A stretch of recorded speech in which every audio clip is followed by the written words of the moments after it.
নমস্কার বন্ধুরা, সবাইকে আমার মনের মতো রান্নাতে স্বাগত জানাই। আমি আজকে ভেটকি মাছের কাঁটা চচ্চড়ি রেসিপি নিয়ে চলে এসেছি।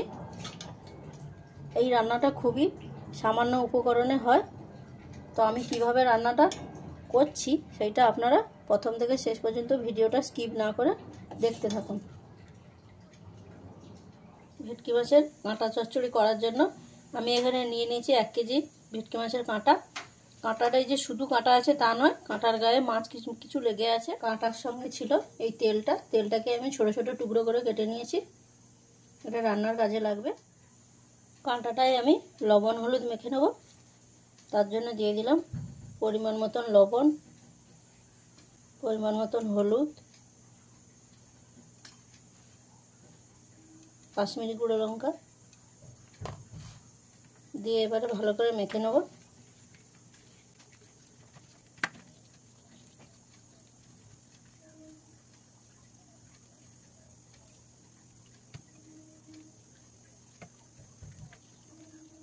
এইভাবে ভালো করে কাঁটাটার মধ্যে আমি লবণ হলুদ আর কাশ্মীরি গুঁড়ো লঙ্কা মেখে নিয়েছি, রেখে দেবো এবার কিছু সময়ের জন্য।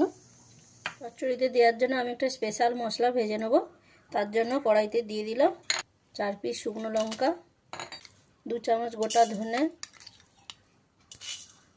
1 চামচ গোটা জিরে, 1 চামচ মৌরি, একটা দারচিনির টুকরো, 4-5 পিস লবঙ্গ, 4-5টা এলাচ। এবারে ভালো করে মশলাটা ভেজে নেব। যতক্ষণ না মশলা থেকে একটা মিষ্টি গন্ধ ছাড়ছে ভালো করে ভেজে নেব। গোটা মশলাটা আমি ভালো করে ভেজে নিয়েছি। এবারে এটাকে নামিয়ে নিয়ে কিছু সময় ঠান্ডা করে গুঁড়ো করে কাঁটা চচ্চড়িটা করার জন্য প্রথমে আমি কড়াইটা গরম করে নিয়েছি, দিয়ে কাঁটাগুলো ভেজে নেব। তার জন্য কড়াইতে দিয়ে দিলাম 100 গ্রাম মতন তেল, নিয়ে এবার এর মধ্যে কাঁটাগুলো দিয়ে দেবো।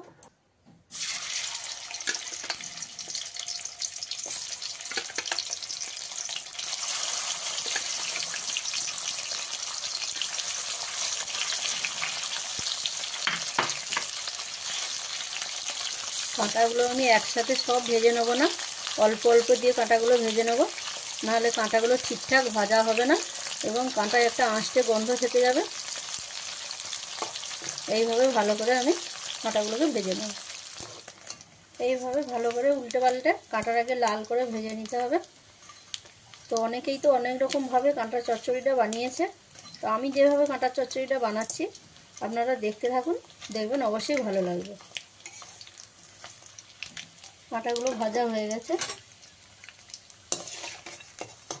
কাঁটাগুলোকে আমি এবার তুলে একটা প্লেটে রেখে দেবো।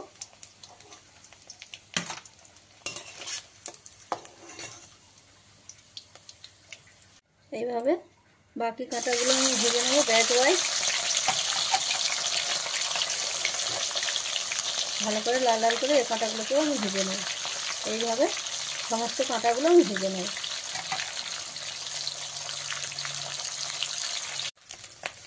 এই কাঁটাগুলো আমার খুব ভালোভাবে ভাজা হয়ে গেছে, তুলে নিলাম। এইভাবে সমস্ত কাঁটাগুলো আমি লাল করে ভেজে নিয়েছি। ওই কাঁটা ভাজা তেলের মধ্যে আমি মাছের তেলটা দিয়ে দেবো,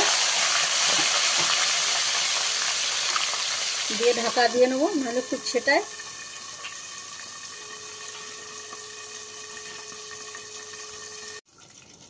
দুই থেকে 3 মিনিট ঢাকা দিয়ে রেখেছিলাম, খুলে দেবো। তেলটা দেখুন কতটা মিলিয়ে গেছে, আর যেটুকুনি বাকি আছে ওটা পেঁয়াজের সঙ্গে ভালোভাবে মিশে যাবে। এর মধ্যে আমি 3 পিস মিডিয়াম সাইজের পেঁয়াজ কুচি করে নিয়েছি, দিয়ে দিলাম। আপনারা এমনি তেলেও কাঁটা চচ্চড়িটা রান্না করতে পারেন, কিন্তু এই মাছের তেল দিয়ে যদি রান্না করেন তাহলে রান্নার টেস্টটা আরও দ্বিগুণ বেড়ে যায়। এইভাবে ভালো করে পেঁয়াজটা আমি লাল করে ভেজে নেব। পেঁয়াজটা আমি এইভাবে হালকা করে একটু ভেজে নিয়েছি। এবারে এর মধ্যে কাঁচা লঙ্কা কুচি দিয়ে দিলাম 1.5 চামচ। আপনারা যেরকম ঝাল খাবেন সেই অনুপাতে আপনারা ঝাল বাড়িয়ে কমিয়ে নেবেন। লঙ্কাটা দিয়ে এইভাবে পেঁয়াজের লঙ্কাটাকে ভালো করে ভেজে নেব। যতক্ষণ না পেঁয়াজের গায়ে একটা লালচে কালার আসছে ততক্ষণ ভালোভাবে ভেজে নেব। পেঁয়াজটাকে আমি এইভাবে 8 থেকে 10 মিনিট ভেজে নিয়েছি। পেঁয়াজের গায়ে লালচে কালার চলে এসছে। এবারে এর মধ্যে আমি 2 চামচ আদা রসুন বাটা দিয়ে দেবো, দিয়ে ভালো করে মিশিয়ে নেব। ভালো করে মিশিয়ে নিয়ে মশলাটাকে কষিয়ে নেব। রসুনটা দিয়ে ভালো করে আমি কষিয়ে নিয়েছি, আদা রসুনের কাঁচা গন্ধটা চলে গেছে। এবারে এর মধ্যে আমি 1/2 চামচ লবণ দিয়ে দিলাম, হলুদ দিলাম 1 চামচ, কাশ্মীরি গুঁড়ো লঙ্কা দিলাম 1 চামচ, দিয়ে আবারও ভালো করে মিশিয়ে নেব। আপনারা টমেটোটা দেওয়ার আগে এই মশলাটা দিয়ে ভালো করে মিশিয়ে নেবেন, দেখবে রান্নায় একটা ভালো কালার আসবে। টমেটোটা দেওয়ার পরে কষলে ততটা ভালো কালার আসে না। এইভাবে মশলাটা দিয়ে আমি ভালো করে মিশিয়ে নিয়েছি, মশলার একটা সুন্দর কালার চলে এসেছে। এবারে এর মধ্যে আমি 3 পিস মিডিয়াম টমেটো স্লাইস করে কেটে নিয়েছি, দিয়ে দিলাম, দিয়ে ভালো করে এবারে কষিয়ে নেব। এই রান্নাটায় খুব বেশি যে উপকরণ লাগে তা নয়, অল্প উপকরণই রান্নাটা খুব ভালোভাবে হয়। কাঁটা চচ্চড়িটা আপনারা খুব সহজভাবে বানিয়ে নিতে পারবেন। আর যেসব বন্ধুরা আমার চ্যানেলের ভিডিওগুলো দেখছেন তাদের কাছে অনুরোধ রইল আমার চ্যানেলটা সাবস্ক্রাইব করে দেবেন।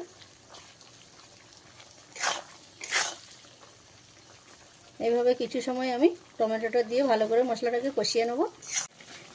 টমেটোটা দিয়ে ভালো করে কষিয়ে নিয়েছি, টমেটোটা খুব ভালোভাবে গলে গেছে।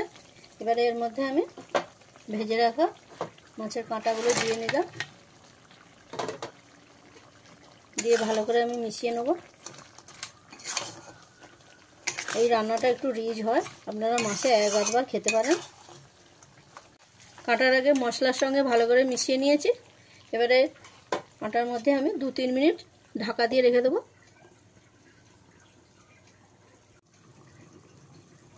2-3 মিনিট হয়ে গেছে, ঢাকাটা আমি খুলে নেব, দিয়ে আবারও ভালো করে মিশিয়ে নেব।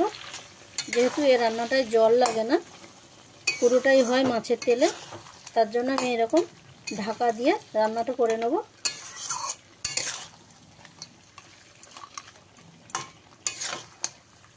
এরকম ভালো করে মিশিয়ে নিয়ে এর মধ্যে ভেজে রাখা যে স্পেশাল মশলাটা ছিল সেইটা আমি 1 চামচ দিয়ে নেব, দিয়ে ভালো করে মিশিয়ে নিয়ে আবার 1-1.5 মিনিটের জন্য ঢাকা দিয়ে নেব। 1 থেকে 1.5 মিনিট হয়ে গেছে, ঢাকাটা সরিয়ে দিলাম, দিয়ে ভালো করে মিশিয়ে নেব। কাঁটা চচ্চড়িটা আমার রেডি হয়ে গেছে। এবারে এর মধ্যে আমি ধনেপাতা দিয়ে দেবো, দিয়ে ভালো করে মিশিয়ে নেব।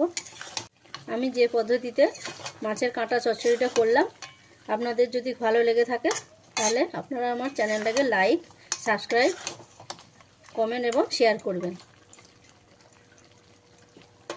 চচ্চড়িটা আমার রেডি হয়ে গেছে, আমি এবারে নামিয়ে নিলাম। এইভাবে কাঁটা চচ্চড়িটা আমার হয়ে গেছে, আমি নামিয়ে নিয়েছি।